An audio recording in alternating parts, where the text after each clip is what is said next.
Kabilang sa mga pumasa sa bar exams ngayong taon ang isang lalaking nakakulong sa Cebu. Siya ang itinuturang mastermind sa panloloob sa isang pawn shop noong nakaraang buwan. Ayon kay Jigger Heverola, masaya siya at nagpapasalamat sa lahat ng tumulong para sa kanya. Umaasa raw siyang malampasan ang kinakaharap na kaso at makasama sa Roll of Attorneys.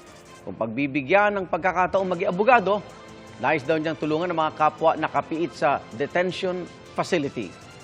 Ayon sa Integrated Bar of the Philippines Cebu Chapter, para makasama sa oath-taking, kailangan makakuha ni Heverola ng clearance mula sa Office of the Bar Confidant.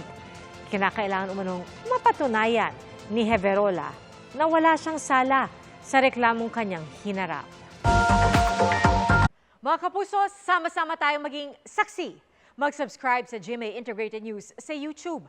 Para sa mga kapuso abroad, samahan niyo kami sa GMA Pinoy TV at sa www.gmanews.tv.